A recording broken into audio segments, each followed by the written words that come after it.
ನಮಸ್ಕಾರ ಕನ್ನಡ 9ಗೆ ಸ್ವಾಗತ. ನಾನು ಮಾಲಾ ಹಸನ್. ಈಗ ಹೆಡ್ಲೈನ್ಸ್. ಮುತ್ಸದ್ದಿ ರಾಜಕಾರಣಿ ಕರ್ನಾಟಕದ ಮಾಜಿ ಸಿಎಂ ಎಸ್ಎಂ ಕೃಷ್ಣ ನಿಧನ. ಧೀಮಂತ ನಾಯಕನ ಅಗಲಿಕೆಗೆ ರಾಜಕೀಯ ನಾಯಕರ ಕಂಬನಿ. ನಾಳೆ ಮದ್ದೂರಿನ ಸೋಮನಹಳ್ಳಿಯಲ್ಲಿ ಸಕಲ ಸರ್ಕಾರಿ ಗೌರವದೊಂದಿಗೆ ಅಂತ್ಯಕ್ರಿಯೆ. ಸಿಕ್ಕವರ ಮೇಲೆ ಅಟ್ಯಾಕ್ ಮಾಡ್ತಾ ಇದೆ ಒಂಟಿ ಹೆಣ್ಣಾನೆ. ಸಾರ್ವಜನಿಕರು ಜಾಗೃತೆಯಿಂದ ಇರುವುದಕ್ಕೆ ಅರಣ್ಯ ಇಲಾಖೆ ಸೂಚನೆ. ಬೇಲೂರು ತಾಲೂಕಿನ ಬಿಕ್ಕೋಡಿನಲ್ಲಿ ಘಟನೆ. ಮಲೆನಾಡು ಭಾಗದಲ್ಲಿ ದಿನದಿಂದ ದಿನಕ್ಕೆ ಹೆಚ್ಚುತ್ತಾ ಇದೆ ಕಾಡಾನೆಗಳ ಹಾವಳಿ.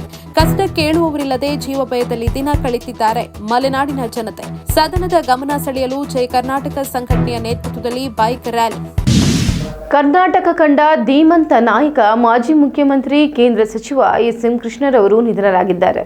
ಧೀಮಂತ ಮುತ್ಸದಿ ರಾಜಕಾರಣಿ ನಾಯಕನ ಅಗಲಿಕೆಗೆ ಅನೇಕ ರಾಜಕೀಯ ನಾಯಕರು ಸಂತಾಪ ವ್ಯಕ್ತಪಡಿಸಿದರು. ಕರ್ನಾಟಕದ 10ನೇ ಮುಖ್ಯಮಂತ್ರಿಯಾಗಿ, ದೇಶದ ವಿದೇಶಾಂಗ ಸಚಿವರಾಗಿ, ಮಹಾರಾಷ್ಟ್ರದ ರಾಜ್ಯಪಾಲರಾಗಿ ಮತ್ತು ಭಾರತದ ರಾಜಕಾರಣದಲ್ಲಿ ಇನ್ನೂ ಅನೇಕ ಜವಾಬ್ದಾರಿಗಳನ್ನು ವಹಿಸಿ ಛಾಪು ಮೂಡಿಸಿದ್ದ ಎಸ್ಎಂ ಕೃಷ್ಣ ಬೆಂಗಳೂರಿನ ಸದಾಶಿವನಗರದ ತಮ್ಮ ನಿವಾಸದಲ್ಲಿ ನಿನ್ನೆ ತಡರಾತ್ರಿ ವಿಧಿವಶರಾಗಿದ್ದಾರೆ.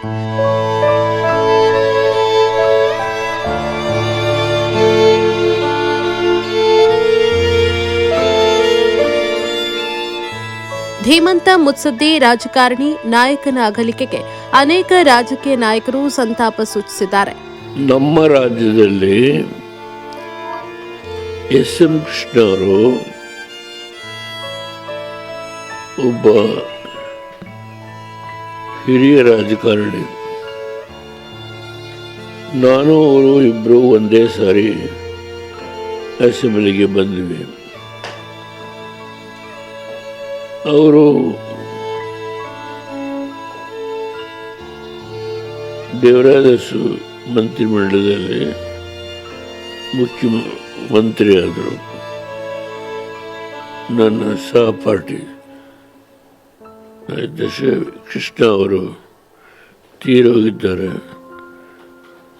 ಅತೀವ ದುಃಖದಿಂದ ನಾನು ಭಗವಂತನಲ್ಲಿ ಪ್ರಾರ್ಥನೆ ಮಾಡುತ್ತೇನೆ, ಅವರ ಆತ್ಮಕ್ಕೆ. ಎಸ್ಎಂ ಕೃಷ್ಣ ಅವರು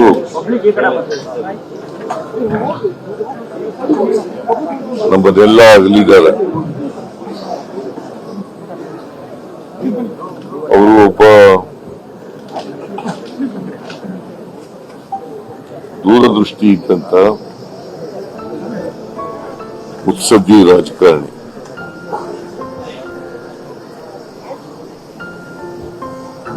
ಕರ್ನಾಟಕ ಮತ್ತು ದೇಶದ ರಾಜಕಾರಣದಲ್ಲಿ ಬಹಳ ದೀರ್ಘಕಾಲ ತಮ್ಮನ್ನು ತೊಡಗಿಸಿಕೊಂಡಿದ್ದವರು. ಅವರು ಸುಮಾರು 6 ದಶಕಗಳಿಗೂ ಹೆಚ್ಚು ಕಾಲ ಸಾರ್ವಜನಿಕ ಜೀವನದಲ್ಲಿದ್ದರು. ಮತ್ತೆ ಸಮರ್ಥ ಆಡಳಿತಗಾರರಾಗಿದ್ದರು. ಎಸ್ಎಂ ಕೃಷ್ಣ ಅವರ ಕೊಡುಗೆ ಅಪಾರವಾಗಿದೆ. ಅವರು ಮುಖ್ಯಮಂತ್ರಿಯಾಗಿರುವಂತಹ ಸಂದರ್ಭದಲ್ಲಿ ಅನೇಕ ಸವಾಲುಗಳನ್ನು ಎದುರಿಸಬೇಕಾಗ್ತದೆ. ಒಂದು, ಬರಗಾಲ ಇದ್ದದ್ದು ಅವ್ರ ಕಾಲದಲ್ಲಿ. ಎರಡನೇದು, ಡಾಕ್ಟರ್ ರಾಜ್ಕುಮಾರ್ ಅವರನ್ನ ವೀರಪ್ಪನ್ ಕಾಡುಗಳ್ಳ ಅವ್ರನ್ನ ಅಪಹರಿಸ್ಬಿಟ್ಟಿದ್ರು. ಆಮೇಲೆ ಕಾವೇರಿ ವಿವಾದ, ಇವೆಲ್ಲದರಲ್ಲೂ ಕೂಡ ಬಹಳ ಜಾಣ್ಮೆಯಿಂದ ವ್ಯವಹರಿಸಿದ್ರು. ಒಂದು ದೊಡ್ಡ ಆಘಾತ ನಮ್ಮ ಕುಟುಂಬಕ್ಕೆ. ನಾನು ಕುಟುಂಬದ ಒಬ್ಬ ಸದಸ್ಯ. ರಾಜಕಾರಣದಲ್ಲಿ ಬೆಳೆದಿದ್ದು, ಅವ್ರು ನನ್ನ ಬೆಳೆಸಿದ್ದು, ಇದೆಲ್ಲ ದೊಡ್ಡ ಇತಿಹಾಸ ಇದೆ. ಅವರ ರಾಜಕಾರಣದ ಬದುಕು ಬೇರೆ ಬೇರೆ ಎಲ್ಲ ಕೂಡ, ಅವರು ನಮ್ಮವರ ಒಡನಾಟ ಎಲ್ಲ ಕೂಡ ದೊಡ್ಡ ಇತಿಹಾಸನೇ ಇದೆ. ಅದನ್ನು ನಾನು ಈಗೇನು ಹೇಳಕ್ ಹೋಗುದಿಲ್ಲ. ಅವರಿಗೆ 93 ವರ್ಷ ವಯಸ್ಸಾಗಿತ್ತು. ವಯೋಸಹಜ ಕಾಯಿಲೆಯಿಂದ ಬಳಲ್ತಾ ಇದ್ರು ಎನ್ನಲಾಗಿದೆ. ಎಸ್ಎಂ ಕೃಷ್ಣ ಅವರ ನಿಧನದ ಹಿನ್ನೆಲೆಯಲ್ಲಿ ಕರ್ನಾಟಕ ಸರ್ಕಾರ ಇಂದಿನಿಂದ 3 ದಿನಗಳ ಕಾಲ ಶೋಕಾಚರಣೆ ಘೋಷಣೆ ಮಾಡಿದೆ. ಇದೇ ವೇಳೆ ಬುಧವಾರ ಡಿಸೆಂಬರ್ 11ರಂದು ರಾಜ್ಯದಾದ್ಯಂತ ಸರ್ಕಾರಿ ರಜೆ ಘೋಷಣೆ ಮಾಡಲಾಗಿದ್ದು, ಸರ್ಕಾರಿ ಮತ್ತು ಖಾಸಗಿ ಶಾಲಾ ಕಾಲೇಜುಗಳಿಗೆ ರಜೆ ಘೋಷಣೆ ಮಾಡಲಾಗಿದೆ. ಡಿಸೆಂಬರ್ 10ರಿಂದ ಡಿಸೆಂಬರ್ 12ರವರೆಗೆ 3 ದಿನಗಳ ಕಾಲ ರಾಜ್ಯ ಸರ್ಕಾರದ ಎಲ್ಲಾ ಕಟ್ಟಡಗಳ ಮೇಲೆ ರಾಷ್ಟ್ರಧ್ವಜ ಅರ್ಧಕ್ಕೆ ಹಾರಿಸಿ ಅಗಲಿದ ಹಿರಿಯ ಚೇತನಕ್ಕೆ ಶ್ರದ್ಧಾಂಜಲಿ ಸಲ್ಲಿಸಲಾಗುವುದು ಅಂತ ಸರ್ಕಾರ ಪ್ರಕಟಣೆಯಲ್ಲಿ ತಿಳಿಸಿದೆ. ನಾಳೆ ಬೆಳಗ್ಗೆ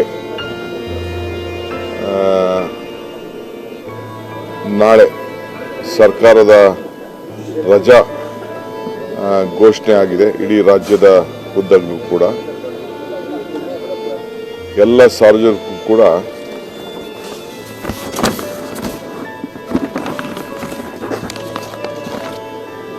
ಸುಮಾರು ನಾಳೆ ಬೆಳಗ್ಗೆ 8 ಗಂಟೆವರೆಗೂ ಬೆಳಗ್ಗೆ ಇಲ್ಲಿ ಬೆಂಗಳೂರು ಮನೆಯಲ್ಲಿ ಯಾರು ಬಂದು ದರ್ಶನವನ್ನು ಪಡೆಯೋರಿದ್ದಾರೆ ಅವರಿಗೆಲ್ಲ ಅವಕಾಶವನ್ನು ಬೆಳಗ್ಗೆ 8 ಗಂಟೆವರೆಗೂ ಕೂಡ ಮಾಡಿಕೊಡ್ಲಾಗುವುದು. ಇಲ್ಲಿಂದ 8 ಗಂಟೆ ಮೇಲೆ ಮದ್ದೂರಿಗೆ ಅವರ ಗೌರವ ಪಾರ್ಥಿವ ಶರೀರವನ್ನು ತೆಗೆದುಕೊಂಡು ಹೋಗಲಾಗ್ತದೆ. ಅಲ್ಲಿ ಸುಮಾರು 10:15 ಗಂಟೆಯಿಂದ ಮಧ್ಯಾಹ್ನ 3 ಗಂಟೆವರೆಗೂ ಮಂಡ್ಯ ಜನ, ಮದ್ದೂರು, ಮೈಸೂರವರು ಯಾರೇ ಬಂದರೂ ಕೂಡ ಅಲ್ಲಿ ದರ್ಶನಕ್ಕೆ ಇಡಲಾಗ್ತದೆ. ಅದಾದ ಮೇಲೆ ಸರ್ಕಾರ ಅದರ ಜವಾಬ್ದಾರಿ ತೆಗೆದುಕೊಂಡು ಅವರ ಗೌರವವನ್ನು ಯಾವ ರೀತಿ ಸಲ್ಲಿಸಬೇಕು ಅವರ ಪದ್ಧತಿ ಪ್ರಕಾರ ಅದನ್ನು ಫೈನಲ್ಲು 4 ಗಂಟೆಗೆ, ಆದರೆ 3 ಗಂಟೆಗೆ ದರ್ಶನ ಕ್ಲೋಸ್ ಆಗ್ತದೆ. ಸೊ ಅದಕ್ಕೆ ಯಾರೇ ಆಗಲಿ ದರ್ಶನ ಪಡೆಯೋರು ಇಚ್ಛೆಯವರು 3 ಗಂಟೆ ಒಳಗಡೆ ಮದ್ದೂರಿಗೆ ಬಂದು ಅವರು ಬಂದು ದರ್ಶನವನ್ನು ಪಡ್ಬೋದು. ಅಂತಿಮ ನಮಸ್ಕಾರವನ್ನು ಸಲ್ಲಿಸಲಿಕ್ಕೆ ಒಂದು ಅವಕಾಶವನ್ನು ಕುಟುಂಬದ ಪರವಾಗಿ ಮತ್ತು ಸರ್ಕಾರದ ಪರವಾಗಿ 2 ವಿಚಾರದಲ್ಲೂ ಕೂಡ ನಾನು ಈ ಘೋಷಣೆಯನ್ನು ನಾನು ಮಾಡ್ತಾ ಇದ್ದೀನಿ.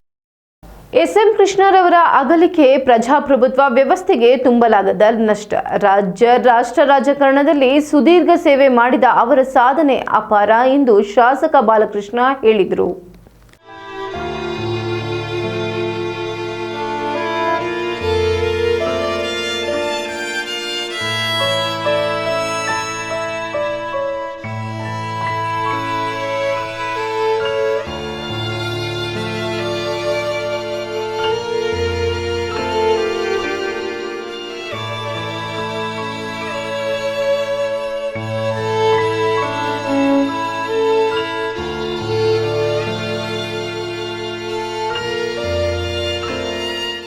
ಎಸ್ಎಂ ಕೃಷ್ಣ ಅವರ ಅಗಲಿಕೆ ಪ್ರಜಾಪ್ರಭುತ್ವ ವ್ಯವಸ್ಥೆಗೆ ತುಂಬಲಾರದ ನಷ್ಟ.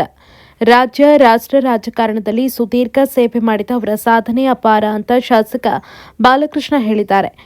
ಅವರು ಚನ್ನರಾಯಪಟ್ಟಣದ ತಾಲೂಕು ಕಚೇರಿ ಮುಂಭಾಗದಲ್ಲಿ ಅಗಲಿದ ಧೀಮಂತ ನಾಯಕ, ಜನಪ್ರಿಯ ಮಾಜಿ ಮುಖ್ಯಮಂತ್ರಿ ಎಸ್ಎಂ ಕೃಷ್ಣ ಅವರಿಗೆ ಭಾವಪೂರ್ಣ ಶ್ರದ್ಧಾಂಜಲಿ ಅರ್ಪಿಸಿ ಮಾತನಾಡಿದರು. ಸ್ನೇಹಮಯಿ ರಾಜಕಾರಣಿಯಾದ ಅವರು ತನ್ನದೇ ರೀತಿಯಲ್ಲಿ ಉತ್ತಮ ಸೇವೆಯನ್ನ ಮಾಡಿ ಜನಮನ ಗೆದ್ದಿದ್ದಾರೆ. ಪಕ್ಷಭೇದ ಮರೆತು ದುಡಿದಂಥ ವ್ಯಕ್ತಿ. ಬೆಂಗಳೂರು ನಗರವನ್ನ ಸಿಲಿಕಾನ್ ಸಿಟಿ ಆಗಿಸಿದ ಹರಿಕಾರ. ಶಾಲೆಯಲ್ಲಿ ಬಿಸಿಯೂಟ ಯೋಜನೆಯನ್ನ ಪ್ರಾರಂಭಿಸಿ ಶಾಲೆ ಬಿಟ್ಟ ಮಕ್ಕಳನ್ನ ಮರಳಿ ಶಾಲೆಗೆ ತರೋದಕ್ಕೆ ಅವರು ಕೈಗೊಂಡ ಯೋಜನೆ ನಿಜಕ್ಕೂ ಶ್ಲಾಘನೀಯ ಅಂದರು. ಎಸ್ಎಂ ಕೃಷ್ಣ ಅವರು 92ನೇ ವಯಸ್ಸಿನಲ್ಲಿ ಇವತ್ತು ವಯೋಸಹಜ ಒಂದು ವ್ಯವಸ್ಥೆಯಲ್ಲಿ ಇವತ್ತು ವಿಧಿವಶರಾಗಿದ್ದಾರೆ. ಒಬ್ಬ ಧೀಮಂತ ನಾಯಕನನ್ನು ಈ ನಾಡು ಕಳೆದುಕೊಂಡಾಗಿದೆ ಅಂತಕ್ಕಂಥ ಮಾತನ್ನು ಕೂಡ ಈ ಸಂದರ್ಭದಲ್ಲಿ ಹೇಳಲಿಕ್ಕೆ ಈ ಸಂದರ್ಭದಲ್ಲಿ ಬಯಸ್ತಾ ಇದ್ದೇನೆ. ಈಗಾಗಲೇ ಅನಿಲ್ ಅವರು ಕೂಡ ಹೇಳಿದಂಥ ಸಂದರ್ಭದಲ್ಲಿ ದೇವರಾಜೇಗೌಡರು ಕೂಡ ಮಾತಾಡಿದ್ದಾರೆ. ನಮ್ಮ ನಮ್ಮ ಶಂಕರಣ್ಣವ್ರ ಮಗ ಯುವರಾಜು ಹಾಗೂ ಎಲ್ಲ ಪುಟ್ಟಸ್ವಾಮಿ ಅವರು, ಗೌಡರು, ರವೀಶ್ ಅವರು, ಪುರಸಭಾಧ್ಯಕ್ಷರು, ಬನಶಂಕರಿ ಅವರು, ಉಪಾಧ್ಯಕ್ಷರು, ಸದಸ್ಯರುಗಳು ಎಲ್ಲ ನಮ್ಮ ಪಕ್ಷದ ಅಧ್ಯಕ್ಷರಾದಂಥ ದೇವರಾಜೇಗೌಡರು ಕೂಡ ಮಾತಾಡಿದ್ದಾರೆ. ಎಸ್ಎಂ ಕೃಷ್ಣ ಅವರು ಸುಮಾರು 5.5 ದಶಕಗಳ ಕಾಲ ಈ ರಾಷ್ಟ್ರದ ರಾಜಕಾರಣದಲ್ಲಿ ತನ್ನದೇ ಆದಂಥ ಛಾಪನ್ನು ಮೂಡಿಸಿದಂಥ ಒಬ್ಬ ಮಹಾನ್ ನಾಯಕ. ಬಹುಶಃ ದೇವೇಗೌಡರು ಅವರು ಸಮಕಾಲೀನವಾಗಿ ರಾಜಕಾರಣದಲ್ಲಿ ಮುಂದೆ ಬಂದವರು. ಬಹುಶಃ 6 ತಿಂಗಳು ಅವ್ರಿಗೂ ಇವ್ರಿಗೂ ವಯಸ್ಸಿನಲ್ಲಿ ಹೆಚ್ಚು ಕಡಿಮೆ ಇರ್ಬೋದು ಅಂತ ನಾನು ಭಾವಿಸಿದ್ದೇನೆ. ಈ ರಾಜ್ಯದಲ್ಲಿ ಮಂತ್ರಿಗಳಾಗಿ, ಮುಖ್ಯಮಂತ್ರಿಯಾಗಿ, ಮತ್ತೊಂದು ಕೊಡಬೇಕಾರಾಗಲಿ ಯಾರ ಬಗ್ಗೆನೂ ಕೂಡ ಹಗುರವಾಗಿ ಮಾತನಾಡಿದಂಥ ರಾಜಕಾರಣಿಗಳು. ಯಾರು ಬಂದರೂ ಕೂಡ ಪ್ರೀತಿ ವಿಶ್ವಾಸದಿಂದ ಅವ್ರನ್ನ ಆಹ್ವಾನಿಸಿ ಬೆಂತಟ್ಟುವಂಥ ಕೆಲಸವನ್ನು ಕೂಡ ಮಾಡಿದರು. ದೇವೇಗೌಡರು ಮತ್ತು ಅವ್ರಿಗೆ ರಾಜಕೀಯವಾಗಿ ಪಕ್ಷ ಬೇರೆ ಇದ್ರೂ ಕೂಡ ಅವಿನವ ಸಂಬಂಧ ಮೊದಲಿಂದನೂ ಕೂಡ ಇದ್ದಂಥ ಒಂದು ಸಂದರ್ಭ. ಜಿಲ್ಲಾ ಪಂಚಾಯಿತಿ ಮಾಜಿ ಸದಸ್ಯ ಎಚ್ಎಸ್ ವಿಜಯಕುಮಾರ್ ಮಾತನಾಡಿ, ಚನ್ನರಾಯಪಟ್ಟಣಕ್ಕೆ ಎಸ್ಎಂ ಕೃಷ್ಣ ಅವರ ಕೊಡುಗೆ ಅಪಾರ. ಶ್ರವಣಬೆಳಗೊಳ ವಿಧಾನಸಭಾ ಕ್ಷೇತ್ರಕ್ಕೆ ಸುಮಾರು 12ರಿಂದ 15 ಸಾವಿರ ಆಶ್ರಯ ಮನೆಯನ್ನ ನೀಡಿದ ಕೀರ್ತಿ ಎಸ್ಎಂ ಕೃಷ್ಣ ಅವರಿಗೆ ಸಲ್ಲುತ್ತೆ. ಪಾಣಿ ಡಿಜಿಟಲೀಕರಣ, ಮಕ್ಕಳಿಗೆ ಬಿಸಿಯೂಟ ಕಾರ್ಯಕ್ರಮ, ಗ್ರಾಮೀಣ ಪ್ರದೇಶದಲ್ಲಿ ಪ್ರಾಥಮಿಕ ಕೇಂದ್ರಗಳು ಹೀಗೆ ಅನೇಕ ಸೌಲಭ್ಯ ನೀಡಿ ಅಜಾತ ಶತ್ರುವಂತೆ ಬದುಕಿದ ನಾಯಕ ನಮ್ಮನ್ನ ಅಗಲಿರೋದು ನಿಜಕ್ಕೂ ಬೇಸರದ ಸಂಗತಿ ಅಂದ್ರು. ಮತ್ತು ಬಹಳ ವಿಶೇಷವಾಗಿ ಚನ್ನರಾಯಪಟ್ಟಣಕ್ಕೆ ಎಸ್ಎಂ ಕೃಷ್ಣ ಅವರ ಅವಧಿಯಲ್ಲಿ ಅಪಾರವಾದಂಥ ಕೆಲಸ ಆದಂಥ ಸನ್ನಿವೇಶಗಳನ್ನ ನಾವು ನೆನ್ಕೋಬೇಕಾಗತ್ತೆ. ಇಂದು ಎಂದು ಕಾಣದಂಥ ತಮ್ಮ ಶ್ರವಣಬೆಳಗೊಳ ವಿಧಾನಸಭಾ ಕ್ಷೇತ್ರಕ್ಕೆ ಸುಮಾರು 12ರಿಂದ 15 ಸಾವಿರ ಆಶ್ರಯ ಮನೆ ಕೊಟ್ಟಂತ ದಾಖಲೆ ಮುಖ್ಯಮಂತ್ರಿಗಳು ಅಂದ್ರೂ ಕೂಡ ತಪ್ಪಾಗೋದಿಲ್ಲ. ಬಹಳ ವಿಶೇಷವಾಗಿ ಯಾವ ಗ್ರಾಮಕ್ಕೂ ಕೂಡ ಈ ಆಶ್ರಯ ಮನೆ ಯೋಜನೆಯನ್ನ ತಲುಪಿಲ್ಲ ಅಂತ ನಾವಾದ್ರೂ ಕೂಡ ಇಲ್ಲ. ಯಾಕೆಂದ್ರೆ ದಾಖಲೆಗಳು ಎಲ್ಲ ಇಲ್ಲಿ ಪತ್ರಿಕಾ ಮಾಧ್ಯಮರ ಹತ್ರನೇ ಇದೆ. ಬಹಳ ವಿಶೇಷವಾಗಿ ಈಗ ತಾನೇ ನಮ್ಮ ಸ್ನೇಹಿತರು ಹೇಳ್ದಂಗೆ ಪಾಣಿ ಕಂಪ್ಯೂಟರೈಸೇಷನ್ ಪಾಣಿ ಆದಂಥ ಸಂದರ್ಭದಲ್ಲಿ ನಮ್ಮ ಭಾಗ್ಯನೋ ನಮ್ಮ ಪುಣ್ಯನೇನೋ ಗೊತ್ತಿಲ್ಲ, ಶ್ರವಣಬೆಳಗೊಳ ಶೇಷದ ಶಾಸಕರು ಪೂಜ್ಯ ತಂದೆಯವರಾದ ಸನ್ಮಾನ್ಯ ಶ್ರೀಕಂಠಯ್ಯನವರು ಎಸ್ಎಂ ಕೃಷ್ಣ ಅವರ ಅವಧಿಯಲ್ಲಿ ಕಂದಾಯ ಸಚಿವರಾಗಿ ಅದನ್ನು ಅನುಷ್ಠಾನಕ್ಕೆ ತರುವಂಥ ಭಾಗ್ಯ ನಮ್ಮ ಚನ್ನರಾಯಪಟ್ಟಣಕ್ಕೆ ಮತ್ತು ಶ್ರವಣಬೆಳಗೊಳಕ್ಕೆ ಸಿಕ್ಕಿದಂಥ ಸಂಗತಿ. ಅದ್ರ ಜೊತೆಗೆ ವಿಶೇಷವಾಗಿ ಏನು ಇವತ್ತು ಗ್ರಾಮಾಂತರ ಪ್ರದೇಶ ಮಕ್ಕಳಿಗೆ ಬಿಸಿ ಊಟದ ಕಾರ್ಯಕ್ರಮ ಇದನ್ನ ಮಾಡುವಂಥ ಸಂದರ್ಭ ಆಲೋಚನೆ ಬಂದಿದ್ದು ಕೂಡ ನನಗೆ ಚೆನ್ನಾಗಿ ನೆನಪಿದೆ. ಈ ಮಾಧ್ಯಮದವ್ರ ಜೊತೆ ಎಲ್ಲ ಚರ್ಚೆ ಮಾಡಿ ಇದೇ ಮಿಡ್ಲ್ ಸ್ಕೂಲ್ ಆವರಣದಲ್ಲಿ ಪ್ರೊಫೆಸರ್ ಚಂದ್ರಶೇಖರ್ ಅವರು ಶಿಕ್ಷಣ ಸಚಿವರಾಗಿ ಬಂದ ಚರ್ಚೆ ಮಾಡಿದ ಸಂದರ್ಭದಲ್ಲಿ ಬಹಳ ವಿಶೇಷವಾಗಿ 250 ಕೊಠಡಿಗಳನ್ನ ಚನ್ನರಾಯಪಟ್ಟಣ ತಾಲೂಕು ಒಂದಕ್ಕೇನೆ ಬಹಳ ವಿಶೇಷವಾಗಿ ಸ್ಯಾಂಕ್ಷನ್ ಅನ್ನು ಕೂಡ ಮಾಡಿ ಹೆಗ್ಗಳಿಕೆ ಆದಂತಹ ಕಾರ್ಯವನ್ನು ಮಾಡೋದಕ್ಕೆ ಒಂದು 250 ಕೊಠಡಿಗಳನ್ನು ಒಂದೇ ಸರಿ ನಮ್ಮ ಚನ್ನರಾಯಪಟ್ಟಣ ತಾಲೂಕಿನ ಎಲ್ಲಾ ಶಾಲೆಗಳಿಗೂ ಪ್ರತಿಯೊಂದು ಗ್ರಾಮಕ್ಕೂ ತಲುಪುವಂಗೆ ಮಾಡಿದಂತ ಹೆಗ್ಗಳಿಕೆಯನ್ನು ಕೂಡ ಸನ್ಮಾನ್ಯ ಎಸ್ಎಂ ಕೃಷ್ಣ ಅವರಿಗೆ ತಲುಪುವಂಥದ್ದು. ಈ ವೇಳೆ ಕಾಂಗ್ರೆಸ್ ಮುಖಂಡ, ಬ್ಲಾಕ್ ಕಾಂಗ್ರೆಸ್ ಅಧ್ಯಕ್ಷ ಜತ್ತೇನಹಳ್ಳಿ ರಾಮಚಂದ್ರ, ಮಾಜಿ ಶಾಸಕ ಸಿಎಸ್ ಪುಟ್ಟೇಗೌಡ, ರಾಜಕೀಯದ ಯುವ ಮುಖಂಡ ಯುವರಾಜ್, ಎಸ್ಎಂ ಕೃಷ್ಣ ಅವರ ಕಾರ್ಯ ಸಾಧನೆ ಮತ್ತು ಆಡಳಿತ ವ್ಯವಸ್ಥೆ ಹಾಗೂ ರಾಜಕೀಯ ನಡೆಯನ್ನ ನೆನೆದ್ರು. ಜನಪ್ರಿಯತೆಯನ್ನು ಗಳಿಸಿ ಸಾರ್ವಜನಿಕ ಬದುಕಿನಲ್ಲಿ ತೊಡಗಿಸಿಕೊಂಡಂತ ಕೃಷ್ಣ ಅವರ ನಿಧನದಿಂದ ಇಡೀ ದೇಶ ಎಲ್ಲೋ ಒಂದ್ ಕಡೆ ತನ್ನ ಸಾಮರ್ಥ್ಯವನ್ನು ಕಳ್ಕೊತಾ ಇದೆ ಅನ್ಸುವಂತ ಈ ಸಮಾರಂಭದಲ್ಲಿ ವಿಜಯಣ್ಣ, ಎಲ್ಲರೂ ಬಂದಿದ್ದಾರೆ, ಮಾಧ್ಯಮದವರು ಇದ್ದಾರೆ. ನಾನು ಇವರನ್ನ ಕಂಡಿದ್ದು 1967ನೇ ಇಸ್ವಿನಲ್ಲಿ ಶ್ರೀಕಂಠಯ್ಯನವರು ಮತ್ತು ಎಸ್ ಶಿವಪ್ಪನವರ ಸ್ಪರ್ಧೆ ಏರ್ಪಟ್ಟಿತ್ತು ಈ ಊರಿನಲ್ಲಿ, ಈ ಕ್ಷೇತ್ರದಲ್ಲಿ. ಆ ಚುನಾವಣೆ ಬಹುಶಃ ಆ ಚುನಾವಣೆದಿಂದಲೇ ಈ ವಿಜಯಣ್ಣ ಹುಟ್ಟಿದ್ದು, ಶ್ರೀಕಂಠಯ್ಯನ ಗಂಡ್ಮಗು ಆಯ್ತು ಅಂತ ಹೇಳಿದ್ರು. ಅಷ್ಟೊತ್ತಿಗೆ ನಾವಾಗಲೇ SLC ಮೊದಲನೇ ಚುನಾವಣೆ ಓಟ್ ಹಾಕಿದ್ದು ಕೂಡ ಆಗಲೇ ನಾವು. ಆ ಚುನಾವಣೆಯಲ್ಲಿ ಬಂದಿದ್ರು ಸಂತೆ ಮೈದಾನ ನಮ್ಮೂರಲ್ಲಿ ಭಾಷಣ ಮಾಡಕ್ಕೆ ಅವಾಗ ಇದ್ದಿದ್ದು. ವಾಟಾಳ್ ನಾಗರಾಜು, ಎಸ್ಎಂ ಕೃಷ್ಣ, ಶಿವಪ್ಪ ಅವ್ರ ಗುಂಪೆ ಬೇರೆ, PSP ಆಗ ಇವರು ಎಸ್ಎಂ ಕೃಷ್ಣ ಅವರು. ಕಾರ್ಯಕ್ರಮದಲ್ಲಿ ತಾಲೂಕು ದಂಡಾಧಿಕಾರಿ ನವೀನ್, ಪುರಸಭೆ ಅಧ್ಯಕ್ಷ ಬನಶಂಕರಿ ರಘು, ಪರಮಾತ್ಮ ದೇವರಾಜ್, ಅನಿಲ್ ಮುರುಗೂರು, ಪುರಸಭಾ ಅಧ್ಯಕ್ಷರು, ಸದಸ್ಯರು ಹಾಗೂ ರಾಜಕೀಯ ಯುವ ಮುಖಂಡರಾದ ಯುವರಾಜ್, ಕಿರಣ್, ನುಗ್ಗೇಹಳ್ಳಿ ಸೇರಿದಂತೆ ಪಕ್ಷಾತೀತರಾಗಿ ಎಲ್ಲಾ ರಾಜಕೀಯ ಮುಖಂಡರು ಭಾಗವಹಿಸಿದ್ರು. ಪ್ಯಾಸೆಂಜರ್ ಆಟೋದ ಕೆಲವರು ಲಗೇಜ್ ಅನ್ನ ತುಂಬಿಸಿಕೊಂಡು ಬಾಡಿಗೆ ಮಾಡುತ್ತಿದ್ದು, ಇದರಿಂದ ಗೂಡ್ಸ್ ಆಟೋದವರಿಗೆ ನಷ್ಟ ಉಂಟಾಗ್ತಿದೆ. ಈ ಬಗ್ಗೆ ಸೂಕ್ತ ಕ್ರಮ ಕೈಗೊಂಡು ನ್ಯಾಯ ಒದಗಿಸಿಕೊಡುವಂತೆ ಗೂಡ್ಸ್ ಆಟೋ ಮಾಲೀಕರು ಮತ್ತು ಚಾಲಕರಿಂದ ಜಿಲ್ಲಾಡಳಿತಕ್ಕೆ ಮನವಿ ಸಲ್ಲಿಸಲಾಯಿತು. ಕೆಲವರು ಪ್ಯಾಸೆಂಜರ್ ಆಟೋದಲ್ಲಿ ಲಗೇಜ್ ತುಂಬಿಕೊಂಡು ಬಾಡಿಗೆ ಮಾಡ್ತಾ ಇದ್ದು, ಇದರಿಂದ ಗೂಡ್ಸ್ ಆಟೋದವರಿಗೆ ನಷ್ಟ ಆಗ್ತಾ ಇದೆ. ಈ ಬಗ್ಗೆ ಸೂಕ್ತ ಕ್ರಮ ಕೈಗೊಂಡು ನ್ಯಾಯ ಒದಗಿಸಿಕೊಡುವಂತೆ ಗೂಡ್ಸ್ ಆಟೋ ಮಾಲೀಕರು ಮತ್ತು ಚಾಲಕರು ಜಿಲ್ಲಾಡಳಿತಕ್ಕೆ ಮನವಿ ಸಲ್ಲಿಸಿದರು.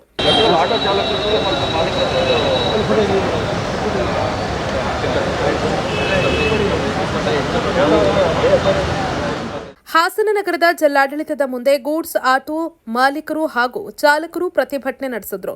ಈ ವೇಳೆ ಮಾಧ್ಯಮದೊಂದಿಗೆ ಮಾತನಾಡಿದ ಗೂಡ್ಸ್ ಆಟೋದ ಮಾಲೀಕ ರವಿ, ಹಾಸನ ನಗರ ಮತ್ತು ತಾಲೂಕಿನ ಸುತ್ತಮುತ್ತಲಿನ ಚಾಲಕರು ಗೂಡ್ಸ್ ಆಟೋವನ್ನ ಓಡಿಸಿಕೊಂಡು ಜೀವನ ನಡೆಸ್ತಾ ಇದ್ದೀವಿ. ಹೀಗಿರುವಾಗ ಹಾಸನ ನಗರದಲ್ಲಿ ಕೆಲವು ಪ್ಯಾಸೆಂಜರ್ ಆಟೋ ಓಡಿಸ್ತಾ ಇರೋ ಚಾಲಕರು ಸದರಿ ಆಟೋಗಳಲ್ಲಿ ಲಗೇಜ್ ತುಂಬಿಕೊಂಡು ತಾಲೂಕು ಹಾಗೂ ಜಿಲ್ಲೆಯಿಂದ ಜಿಲ್ಲೆಗೆ ಬಾಡಿಗೆ ಮಾಡ್ತಿರ್ತಾರೆ. ಇದರಿಂದ ಗೂಡ್ಸ್ ಆಟೋದವರಿಗೆ ತುಂಬಾ ನಷ್ಟ ಉಂಟಾಗಿದೆ. ಇದರಿಂದ ನಮ್ಮ ಜೀವನ ತುಂಬಾ ದುಸ್ತರವಾಗಿದೆ. ಆದುದರಿಂದ ಈ ರೀತಿ ಅಕ್ರಮವಾಗಿ ಪ್ಯಾಸೆಂಜರ್ ಆಟೋದವರು ಲಗೇಜ್ ಅನ್ನ ತುಂಬಿಕೊಂಡು ಬಾಡಿಗೆ ಮಾಡ್ತಾ ಇರೋದನ್ನ ತುರ್ತಾಗಿ ಮತ್ತು ಕಡ್ಡಾಯವಾಗಿ ನಿಲ್ಲಿಸಬೇಕು ಹಾಗೂ ಈ ಬಗ್ಗೆ ಸೂಕ್ತ ಕಾನೂನು ಕ್ರಮವನ್ನ ಕೈಗೊಂಡು ನ್ಯಾಯ ಒದಗಿಸ್ಕೊಡ್ಬೇಕು ಅಂತ ಕೇಳ್ಕೊಂಡ್ರು. ಗೂಡ್ಸ್ ಗಾಡಿಯವರು ಗೂಡ್ಸ್ ಹೊಡಿಲಿ, ಅದನ್ನ ಬಿಟ್ಬಿಟ್ಟು ಈ ಸೀಟ್ ಆಟೋದವ್ರಲ್ಲ, ಎಲ್ಲ ಸೀಟ್ ಆಟೋದವ್ರು ಅಂತ ನಾನು ಹೇಳಲ್ಲ. ಕೆಲವರು ಇದ್ದಾರೆ, ಅವ್ರು ಯಾವ ಥರ ಅಂದರೆ ಅಕ್ರಮವಾಗಿ ನೋಡಿ ನೋಡಿ ತೋರಿಸಿ ನೋಡಿ ಈ ಥರ ನೋಡಿ, ಒಂದಲ್ಲ ಎರಡಲ್ಲ, ಅವ್ರವ್ರ ಡ್ಯೂಟಿ ಅವ್ರವ್ರು ಮಾಡಿದ್ರೆ ಎಲ್ಲರಿಗೂ ಬಾಡಿಗೆ ಆಗುತ್ತೆ, ಎಲ್ಲರಿಗೂ ಇದಾಗುತ್ತೆ. ಈಗ ಅವರು ಬಂಡವಾಳ ಹಾಕಿದ್ದಾರೆ, ನಾವು ಬಂಡವಾಳ ಹಾಕಿದ್ವಿ, ಇಲ್ಲ ಅಂತಲ್ಲ. ಅವ್ರು ಗೂಡ್ಸ್ ಹೊಡಿಬೇಕಾದ್ರೆ ಗೂಡ್ಸ್ ಗಾಡಿ ಮಾಡ್ಕೊಂಬರ್ರಿ, ನಮಗೇನು ಅಡ್ಡಿ ಇಲ್ಲ. ಅದನ್ನ ಬಿಟ್ಬಿಟ್ಟು ಇವರು ಸೀಟ್ ಆಟೋ ಹತ್ರ ಅಂದ್ಬಿಟ್ಟು ಗೂಡ್ಸ್ ಹಾಕಕ್ಕೆ ಬಂದರೆ ಗೂಡ್ಸ್ ಗಾಡಿಯವರೆಲ್ಲ ಎಲ್ಲಿ ಹೋಗ್ಬೇಕು? ಹಾಂ, ಅವ್ರು ಮಾತ್ರ ಅವ್ರ ಹೆಂಡತಿ ಮಕ್ಳಿಗೆ ಅನ್ನ ಹಾಕೋದು, ಹಂಗಾರೆ ನಾವು ಅನ್ನ ಹಾಕ್ಬಾರ್ದ್ವಾ? ಹಾಂ, ಈಗ ನಾವು ಯಾರ ಜೀವನಕ್ಕೂ ತೊಂದರೆ ಮಾಡೋಕ್ಕೆ ನಾವು ಬಂದಿಲ್ಲ ಇಲ್ಲಿ. ನಾವು ಅಷ್ಟೇ ಸಂಬಂಧಪಟ್ಟ ಅಧಿಕಾರಿಗಳು, ಪೊಲೀಸ್ ಅಧಿಕಾರಿಗಳಾಗಲಿ, ಆಟೋ ಅಧಿಕಾರಿಗಳಾಗಲಿ ಇದ್ರ ಬಗ್ಗೆ ಸಂಬಂಧಪಟ್ಟಂಥವ್ರು ಕ್ರಮ ಕೈಗೊಳ್ಬೇಕಂತ ಜಿಲ್ಲಾಧಿಕಾರಿಗಳು ಸಂಬಂಧಪಟ್ಟವ್ರು ಇದ್ರ ಬಗ್ಗೆ ಕ್ರಮ ಕೈಗೊಳ್ಬೇಕು ಅಂತ ಈ ಮೂಲಕ ಮನವಿ ಮಾಡ್ಕೊಳ್ಳೋಣ ಅಂತ ಬಂದಿದ್ದೀವಿ ಅಷ್ಟೇ ಸರ್. ಇದೇ ಸಂದರ್ಭದಲ್ಲಿ ಗೂಡ್ಸ್ ಆಟೋ ಚಾಲಕರಾದ ಪಾಂಡುರಂಗ, ಫಯಾಜ್, ಶಿವಣ್ಣ, ಪ್ರವೀಣ್, ಪರಮೇಶ್, ಅಶ್ವಿನ್, ಹರೀಶ್, ಧನಂಜಯ್ ಸೇರಿದಂತೆ ಇತರರು ಉಪಸ್ಥಿತರಿದ್ದರು. ಅನ್ನದಾತರ ವಿವಿಧ ಬೇಡಿಕೆಗಳ ಈಡೇರಿಕೆಗೆ ಆಗ್ರಹಿಸಿ ಸಂಸತ್ ಅಧಿವೇಶನದಲ್ಲಿ ಚರ್ಚೆ ಮಾಡುವಂತೆ ಒತ್ತಾಯಿಸಿ ದೆಹಲಿಯಲ್ಲಿ ಕಳೆದ 15 ದಿನಗಳಿಂದ ಜಗಜಿತ್ ಸಿಂಗ್ ದಲೇವಾಲಾ ಉಪವಾಸ ಪ್ರತಿಭಟನೆ ನಡೆಸುತ್ತಿದ್ದು, ಈ ಬಗ್ಗೆ ಯಾವ ಸಂಸದರು ಧ್ವನಿ ಎತ್ತದ ಹಿನ್ನೆಲೆಯಲ್ಲಿ ಅವರ ನಿರ್ಲಕ್ಷ್ಯ ಖಂಡಿಸಿ ಹಾಸನ ನಗರ ಸಂಸದರ ಕಚೇರಿ ಮುಂದೆ ರಾಜ್ಯ ರೈತ ಸಂಘಟನಾ ಒಕ್ಕೂಟ ಮತ್ತು ರಾಜ್ಯ ಕಬ್ಬು ಬೆಳೆಗಾರರ ಸಂಘದಿಂದ ಪ್ರತಿಭಟನೆಯನ್ನ ನಡೆಸಲಾಯಿತು. ದೇಶದ ರೈತರ ಗಂಭೀರ ಸಮಸ್ಯೆಗಳ ಬಗ್ಗೆ ಪ್ರಸಕ್ತ ಸಂಸತ್ ಅಧಿವೇಶನದಲ್ಲಿ ಚರ್ಚಿಸುವಂತೆ ಒತ್ತಾಯಿಸಿ ಹಾಸನದ ಸಂಸದರ ಕಚೇರಿ ಮುಂದೆ ರಾಜ್ಯ ರೈತ ಸಂಘಟನೆಗಳ ಒಕ್ಕೂಟದಿಂದ ಪ್ರತಿಭಟನೆ ನಡೆಯಿತು. ರೈತರ ಹೋರಾಟದ ಬಗ್ಗೆ ಕರ್ನಾಟಕದ ಎಂಪಿಗಳು ತುಟಿ ಬಿಚ್ಚದ ಎಂಪಿಗಳಿಗೆ, ರೈತರ ಹೋರಾಟದ ಬಗ್ಗೆ ತುಟಿ ಬಿಚ್ಚದ ಕರ್ನಾಟಕದ ಎಂಪಿಗಳಿಗೆ ನೀಗಿಸಿ, ರೈತರ ಕಷ್ಟ ನೀಗಿಸಿ. ಈ ವೇಳೆ ರಾಜ್ಯ ರೈತ ಸಂಘದ ರಾಜ್ಯಾಧ್ಯಕ್ಷ ಕುರುಬೂರು ಶಾಂತಕುಮಾರ್ ಮಾತನಾಡಿ, ದೆಹಲಿ ರೈತ ಹೋರಾಟ ಬೆಂಬಲಿಸಿ ರಾಜ್ಯದ ರೈತರು ಹೋರಾಟವನ್ನು ನಡೆಸ್ತಾ ಇದ್ದಾರೆ. ರಾಷ್ಟ್ರೀಯ ರೈತ ಮುಖಂಡರಾದ ಜಗಜಿತ್ ಸಿಂಗ್ ದಲೇವಾಲಾ 14 ದಿನಗಳಿಂದ ಉಪವಾಸ ಸತ್ಯಾಗ್ರಹ ನಡೆಸುತ್ತಿದ್ದಾರೆ. ಅವರ ಆರೋಗ್ಯ ಸ್ಥಿತಿ ಗಂಭೀರವಾಗಿದೆ. ಈ ಬಗ್ಗೆ ಕೇಂದ್ರ ಸರ್ಕಾರ ನಿರ್ಲಕ್ಷ್ಯತನ ತೋರ್ತಾ ಇದೆ. ನಮ್ಮಿಂದ ಆಯ್ಕೆಯಾದ ಸಂಸತ್ ಸದಸ್ಯರು ಸಂಸತ್ನಲ್ಲಿ ಪ್ರಬಲ ಧ್ವನಿ ಎತ್ತಾ ಇಲ್ಲ. ರೈತ ಮುಖಂಡರ ಉಪವಾಸ ಸತ್ಯಾಗ್ರಹ, ಸಾವು ಬದುಕಿನ ಹೋರಾಟದ ಬಗ್ಗೆ ಸಂಸದರು ನಿರ್ಲಕ್ಷ್ಯವಾಗಿ ವರ್ತಿಸಿರುವುದನ್ನು ಖಂಡಿಸುತ್ತೇವೆ. ಚಳುವಳಿ ನಿರತ ಮುಖಂಡರ ಜೊತೆ ಕೂಡಲೇ ಮಾತುಕತೆ ನಡೆಸಿ ಸಮಸ್ಯೆ ಬಗೆಹರಿಸಿ ರೈತ ಮುಖಂಡರ ಪ್ರಾಣ ಉಳಿಸಿ ಅಂತ ಒತ್ತಾಯಿಸಿದರು. ಆ ಹಿನ್ನೆಲೆಯಲ್ಲಿ ನಾವು ಇಡೀ ರಾಜ್ಯದ ಎಲ್ಲ ಎಂಪಿಗಳ ಕಚೇರಿಯ ಮುಂದೆ ಪ್ರತಿಭಟನೆಯನ್ನು ಮಾಡಿ ಎಂಪಿಗಳು ಎದುರೇ ಮಾಡ್ತಕ್ಕಂಥ ಎಂಪಿಗಳನ್ನು ಎಚ್ಚರ ಮಾಡಬೇಕು ಅಂತ ತೀರ್ಮಾನ ಮಾಡಿ ನಿನ್ನೆ ಬೆಂಗಳೂರಿನ ಲೋಕಸಭಾ ಸದಸ್ಯರ ಕಚೇರಿ ಮುಂದೆ ಇದೇ ರೀತಿ ಪ್ರತಿಭಟನೆ ಮಾಡಿದ್ವಿ. ಅವರು ಎಚ್ಚೆತ್ತುಕೊಂಡು ಈಗಾಗಲೇ ಕೃಷಿ ಸಚಿವರ ಜೊತೆ ಮಾತಾಡಿದ್ದೀನಿ. ಇವತ್ತು ಸಂಜೆ ಒಳಗಡೆ ನನಗೆ ಒಂದು ಪತ್ರ ಬರೀತಾರೆ ಅಂತ ಹೇಳಿದ್ದಾರೆ. ಅದೇ ರೀತಿ ನಿಮ್ಮ ಜಿಲ್ಲೆಯ ಏನು ಶ್ರೇಯಸ್ ಪಾಟೀಲ್ ಅವರು ರೈತರಿಂದ ಓಟ್ ತಗೊಂಡಿದ್ದಾರೆ, ನಿದ್ರೆ ಮಾಡ್ತಾಯಿದ್ದಾರೆ. ಅರ್ಥ ಏನು ಇದು? ಅರ್ಥ ಇಲ್ಲಿ ರೈತರ ದೇಶದಲ್ಲಿ ರೈತರ ಸಮಸ್ಯೆ ಹೆಚ್ಚು, ಇವರು ಬೇಕಾದ ಸಮಸ್ಯೆಗಳು ಹೆಚ್ಚು. ನನಗೆ ಅರ್ಥ ಆಯ್ತಾಯಿಲ್ಲ, ಯಾಕೆ ಇವರು ಪ್ರಶ್ನೆ ಮಾಡಲಿಕ್ಕೆ ಆಗ್ತಾಯಿಲ್ವಾ? ಅದರಿಂದ ಇವತ್ತು ಈ ಜಿಲ್ಲೆಯ ಎಂಪಿಗಳನ್ನು ಜಾಗೃತಿ ಮಾಡಲಿಕ್ಕೆ, ಎಚ್ಚರ ಮಾಡಲಿಕ್ಕೆ ಇವತ್ತು ಅವ್ರ ಕಚೇರಿ ಮುಂದೆ ಪ್ರತಿಭಟನೆ ಮಾಡಿ ಅವರಿಗೆ ಒತ್ತಾಯ ಪತ್ರ ಕೊಡ್ತಾ ಇದ್ದೀವಿ. ಅವರು ತಕ್ಷಣವೇ ನಮ್ಮ ಒತ್ತಾಯ ಪತ್ರಕ್ಕೆ ಪ್ರತಿಕ್ರಿಯೆಯನ್ನು ಕೊಡಬೇಕು. ಅವರು ಪ್ರತಿಕ್ರಿಯೆಯನ್ನು ಕೊಟ್ಟು ಸರ್ಕಾರಕ್ಕೆ ಅವರ ಎಂಪಿಯ ಒಂದು ಇದರಲ್ಲಿ ಪತ್ರವನ್ನು ಬರೆದು ಮಂತ್ರಿಗಳನ್ನ ಭೇಟಿ ಮಾಡಿ ಎಚ್ಚರ ಮಾಡಿ, ನಮ್ಮ ರೈತ ಮುಖಂಡರು ಉಪವಾಸ ಸತ್ಯಾಗ್ರಹ ಕೂತಿದ್ದಾರೆ, ಅವ್ರ ಬಗ್ಗೆ ಸರ್ಕಾರ ಮಾತುಕತೆ ನಡೆಸಿ ಸಮಸ್ಯೆಯನ್ನು ಬಗೆಹರಿಸುವಂಥ ಕೆಲಸ ಮಾಡಬೇಕಾಗ್ತದೆ. ಎಂಪಿಗಳು ಸುಮ್ಮನೆ ಕಣ್ಣು ಮುಚ್ಚಿಗೆ ಕೂತ್ಕೊಂಡ್ರೆ ಸುಮ್ಮನೆ ಇರಲಿಕ್ಕಾಗಲ್ಲ. ನಾವು ಈ ರಾಜ್ಯದ ಜನ, ಈ ದೇಶದ ರೈತರು 80% ಇದ್ದೀವಿ. ಆ ಹಿನ್ನೆಲೆಯಲ್ಲಿ ಎಲ್ಲ ಎಂಪಿಗಳನ್ನು ಎಚ್ಚರ ಮಾಡಲಿಕ್ಕೆ ಹೋರಾಟ ಮಾಡ್ತಾಯಿದ್ದೀವಿ. ನಾಳೆ ಮೈಸೂರಲ್ಲೂ ಕೂಡ ಮಾಡ್ತಾಯಿದ್ದೀವಿ. ಇದೇ ರೀತಿ ರಾಜ್ಯದ ಎಲ್ಲ ಎಂಪಿಗಳ ಕಚೇರಿಯ ಮುಂದೆ ದಿನನಿತ್ಯ ಹೋರಾಟವನ್ನು ಮಾಡಿ ಅವರನ್ನು ಜಾಗೃತರನ್ನಾಗಿ ಮಾಡುವಂಥ ಕೆಲಸ ಮಾಡ್ತಾಯಿದ್ದೀವಿ. ಆ ಹಿನ್ನೆಲೆಯಲ್ಲಿ ಇವತ್ತು ಹಾಸನ ಜಿಲ್ಲೆಯಲ್ಲಿ ಎಲ್ಲ ನಮ್ಮ ರೈತ ಸಂಘಟನೆಗಳ ಒಕ್ಕೂಟದ ವತಿಯಿಂದ ಧರ್ಮರಾಜ್ ಜಿಲ್ಲಾಧ್ಯಕ್ಷರ ನೇತೃತ್ವದಲ್ಲಿ ಈ ಪ್ರತಿಭಟನೆಯನ್ನು ಮಾಡಿದ್ದೇವೆ. ತಕ್ಷಣವೇ ಕೇಂದ್ರ ಸರ್ಕಾರ ಸಮಸ್ಯೆಯನ್ನು ಬಗೆಹರಿಸಬೇಕು, ರೈತರಿಗೆ ನ್ಯಾಯವನ್ನು ಕೊಡಬೇಕು ಅನ್ನುವಂಥ ಒತ್ತಾಯವನ್ನು ತರಲಿಕ್ಕೆ ನಾನು ಬಯಸ್ತೇನೆ. ಈ ವೇಳೆ ರಾಜ್ಯ ರೈತ ಸಂಘಟನೆಗಳ ಒಕ್ಕೂಟದ ಸದಸ್ಯರು ಹಾಜರಿದ್ದರು. ಈಗ ಪುಟ್ಟದೊಂದು ವಿರಾಮ.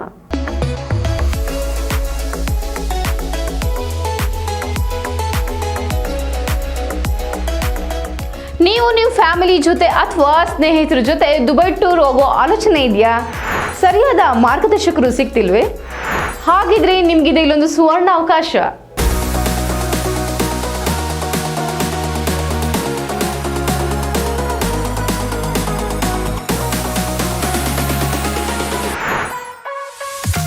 ಕಡಿಮೆ ವೆಚ್ಚದಲ್ಲಿ ಕರ್ನಾಟಕದ ಪ್ರಸಿದ್ಧ ಟ್ರಾವೆಲ್ ಈಸಿ ವತಿಯಿಂದ 5 ರಾತ್ರಿ 6 ದಿನಗಳ ದುಬೈ ಶಾಪಿಂಗ್ ಫೆಸ್ಟಿವಲ್ ಟೂರ್ ಆಯೋಜಿಸಲಾಗಿದ್ದು, ವಿಶೇಷ ರಿಯಾಯಿತಿ ದರದಲ್ಲಿ EMI ಆಪ್ಷನ್ ಕೂಡ ಲಭ್ಯವಿದೆ.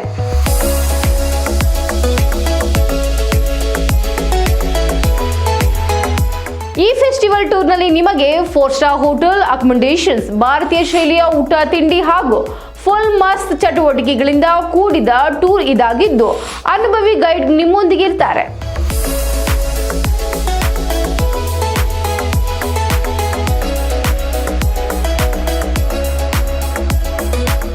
ಸೈಟ್ ಸೀಯಿಂಗ್ ಪ್ಲೇಸಸ್ ಅಲ್ಲಿ ನೀವು ಮಿರಾಕಲ್ ಗಾರ್ಡನ್ ಮತ್ತು global village,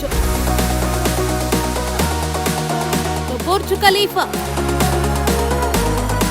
fountain show and under water zoo at Dubai mall, marine cruise with dinner, desert safari with belly dance, Abu Dhabi city tour with Hindu temple, Ferrari World, Dubai city tour with Dubai frame photo stop, Future of Museum ಹಾಗೂ ಇನ್ನು ಅನೇಕ ಪ್ರೇಕ್ಷಣೀಯ ಸ್ಥಳಗಳನ್ನು ನೋಡಬಹುದು, ಸುತ್ತಾಡಬಹುದು. ಆಸಕ್ತರು ಪ್ರವಾಸಿ ವೆಚ್ಚ ಹಾಗೂ ಇನ್ನಿತರ ಯಾವುದೇ ಮಾಹಿತಿಗಾಗಿ ಹಿಂದೆ ಸಂಪರ್ಕಿಸಿ. ಟ್ರಾವೆಲ್ ಈಸಿ, ಬುದ್ಧ ಮಾರ್ಗ, ವಿದ್ಯಾನಗರ, ಹಾಸನ 9591027265 7899173517.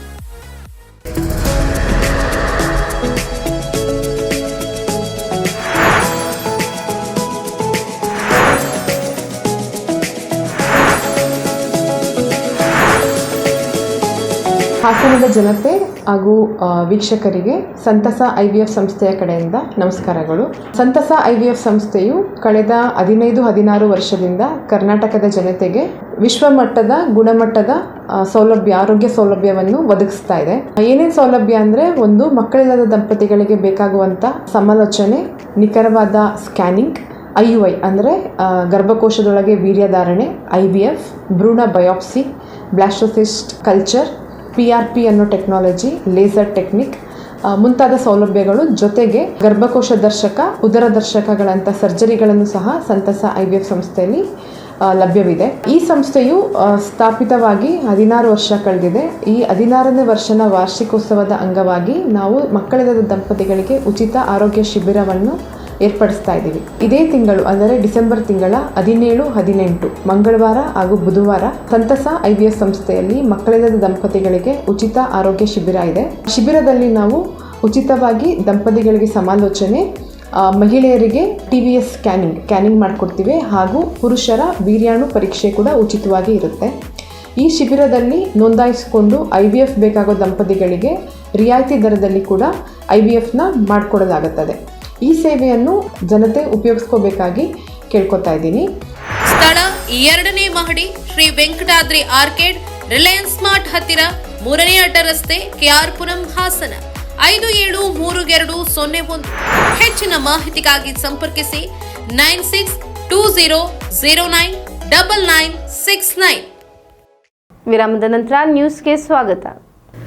ಕಾಡಾನೆಗಳ ಹಾವಳಿ ತಪ್ಪಿಸಲು ಶಾಶ್ವತ ಪರಿಹಾರಕ್ಕೆ ಆಗ್ರಹಿಸಿ ಹಾಸನ ಜಿಲ್ಲೆಯ ಬೇಲೂರು ಸಕಲೇಶಪುರ ತಾಲೂಕಿನ ರೈತರು, ಕಾಫಿ ಬೆಳೆಗಾರರು ಬೈಕ್ ರ್ಯಾಲಿ ನಡೆಸಿ ಹಾಸನ ನಗರದ ಹೇಮಾವತಿ ಪ್ರತಿಮೆ ಮುಂದೆ ಇಂದಿನಿಂದ 5 ದಿನಗಳ ಕಾಲ ಪ್ರತಿಭಟನಾ ಧರಣಿ ಆರಂಭಿಸಿದ್ದಾರೆ.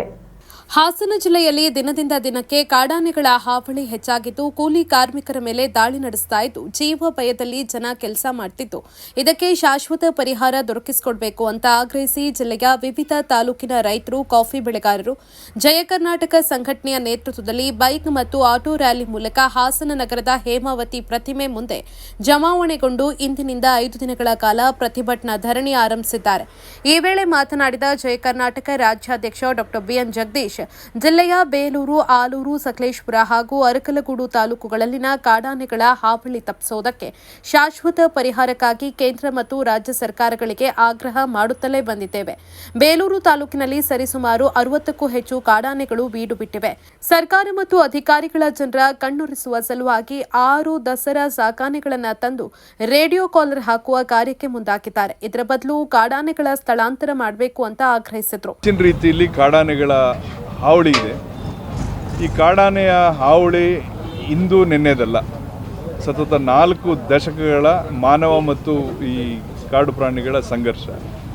ಇಂತಹ ಸಂದರ್ಭದಲ್ಲಿ ಹಾನಿಗೊಳಗಾದಂಥ ಜನ ಇರ್ಬೋದು, ಅಥವಾ ಅವ್ರ ಕುಟುಂಬದವ್ರು ಇರ್ಬೋದು, ಅಥವಾ ಬೆಳೆ ನಷ್ಟ ಆಗಿರ್ತಕ್ಕಂಥ ಅಥವಾ ಇನ್ನಿತರೆ ನಷ್ಟವನ್ನು ಅನುಭವಿಸಿರ್ತಕ್ಕಂಥ ಏನು ನಮ್ಮ ಸಮಾಜ ಇದೆ, ಅಂದರೆ ಕೃಷಿಕ ಸಮಾಜ, ರೈತ ಸಮಾಜ, ಇವರೆಲ್ಲರೂ ಸಹ ಹಲವಾರು ಬಾರಿ ಶಾಸಕರುಗಳಿಗೆ, ಸ್ಥಳೀಯ ಜನಪ್ರತಿನಿಧಿಗಳಿಗೆ, ಸಂಸದರಿಗೆ, ಮುಖ್ಯಮಂತ್ರಿಗಳವರೆಗೂ ಗಮನಕ್ಕೆ ತಂದರೂ ಸಹ ಇದಕ್ಕೆ ಒಂದು ಶಾಶ್ವತವಾಗಿ ಈ ಒಂದು ಅಂತ್ಯವನ್ನು ಕಾಣಲಿಕ್ಕೆ ಸರ್ಕಾರ ಅಥವಾ ಅರಣ್ಯ ಇಲಾಖೆ ಗಮನ ಹರಿಸ್ತಾ ಇಲ್ಲ. ಹಾಗಾಗಿ ಇದರಿಂದ ಬೇಸತ್ತಂಥ ಅನೇಕ ಜನ ಜಯ ಕರ್ನಾಟಕ ಸಂಘಟನೆ ಜೊತೆಗೆ ಅಳಲನ್ನು ತೋಡ್ಕೊಂಡಂಥ ಸಂದರ್ಭದಲ್ಲಿ ಜಯ ಕರ್ನಾಟಕ ಸಂಘಟನೆಯ ಜಿಲ್ಲಾಧ್ಯಕ್ಷ ಆಗಿರ್ತಕ್ಕಂಥ ಸೋಮೇಶ್ ಅವರು ತನ್ನ ಎಲ್ಲ ತಾಲೂಕಿನ ಪದಾಧಿಕಾರಿಗಳನ್ನ ಒಳಗೊಂಡಂತೆ ಎಲ್ಲರನ್ನೂ ಸೇರಿಸಿ ಒಂದು ಸಭೆಯನ್ನು ಮಾಡಿದಂಥ ಸಂದರ್ಭದಲ್ಲಿ ಎಲ್ಲರ ಅಹವಾಲನ್ನ ಕೇಳಿ ಮನವಿಗಳನ್ನ ಸಲ್ಲಿಸ್ತಾರೆ. ಆ ಮನವಿಗಳಿಗೆ ಇವತ್ತರೆಗೂ ಜಿಲ್ಲಾಡಳಿತ ಉತ್ತರವನ್ನು ಕೊಡಲಿಕ್ಕೆ ವಿಫಲವಾಗಿದೆ. ಕೇಂದ್ರ ಸರ್ಕಾರದ ಜೊತೆ ಮಾತನಾಡಿ ಯಾವ ರೀತಿ ಇದಕ್ಕೆ ಒಂದು ಅಂತ್ಯವನ್ನು ಕಾಣಬೇಕು ಅನ್ನೋಂಥ ವಿಚಾರವಾಗಿ ಇವತ್ತು 5 ದಿನಗಳ ಕಾಲ ನಮ್ಮ ಜಿಲ್ಲಾಧ್ಯಕ್ಷರ ನೇತೃತ್ವದಲ್ಲಿ ಇವತ್ತು ಧರಣಿಯನ್ನು ಕೂರಲಾಗಿದೆ. ಈಗಾಗಲೇ ಇದಕ್ಕೆ ಸಂಬಂಧಪಟ್ಟಂಗೆ ಜಾಗೃತಿಯ ಜಾಥವನ್ನು ಮಾಡ್ಕೋತಾ 2-3 ತಾಲೂಕುಗಳಲ್ಲಿ ಇದ್ರ ಬಗ್ಗೆ ಜಾಗೃತಿಯನ್ನು ಮೂಡಿಸುವಂಥ ಕೆಲಸ ಈಗ ಆಗಿದೆ. ಇವತ್ತು ಹೇಮಾವತಿ ಪ್ರತಿಮೆ ಬಳಿ ಇವತ್ತು ಏನು ಕೂತಿದ್ದೀವಿ ಧರಣಿ, ಈ ಧರಣಿಗೆ ಒಬ್ಬೊಬ್ಬರು ಸಹ ಒಬ್ಬೊಬ್ಬ ಒಳ್ಳೆಯ ವ್ಯಕ್ತಿತ್ವ ಇರತಕ್ಕಂಥ ಒಳ್ಳೆಯ ಸಂಘಟನೆಯ ನಾಯಕರುಗಳು ಬಂದಿದ್ದಾರೆ. ಆ ನಾಯಕರ ನಾಯಕತ್ವವೇ ಇವತ್ತು ಈ ಒಂದು ಹೋರಾಟಕ್ಕೆ, ಈ ಧರಣಿಗೆ ಒಂದು ಶಕ್ತಿ. ಇನ್ನು ಬಿಜೆಪಿ ಜಿಲ್ಲಾಧ್ಯಕ್ಷ ಸಿದ್ದೇಶ್ ನಾಗೇಂದ್ರ ಮಾತನಾಡಿ, 2 ದಶಕಗಳ ಹಿಂದೆಯೇ ಪ್ರಾರಂಭದಲ್ಲಿ ಕೊಡಗು ಭಾಗದಿಂದ ಸಕಲೇಶಪುರ ಗಡಿ ಭಾಗಕ್ಕೆ ಬಂದಂತಹ ಸಂದರ್ಭದಲ್ಲಿ ಸರ್ಕಾರ, ಜಿಲ್ಲಾಡಳಿತ, ಅರಣ್ಯ ಇಲಾಖೆ ಅಧಿಕಾರಿಗಳು ಎಚ್ಚೆತ್ತು ಆನೆಗಳನ್ನು ಸ್ಥಳಾಂತರಿಸುವ ಕಾರ್ಯ ಮಾಡಿದ್ರೆ ಇಂದು ಇಂತಹ ಸ್ಥಿತಿ ಬರ್ತಾ ಇರಲಿಲ್ಲ.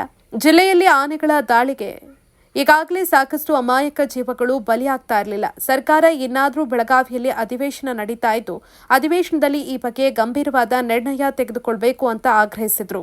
100 ಕೋಟಿ ಅಂತ, ಆದ್ರೆ ಅದು ಅನುಷ್ಠಾನಕ್ಕೆ ಎಷ್ಟು ಮಟ್ಟಿಗೆ ಬರ್ತಾ ಇದೆ ಅನ್ನೋದು ನಾವು ನೋಡ್ಬೇಕು.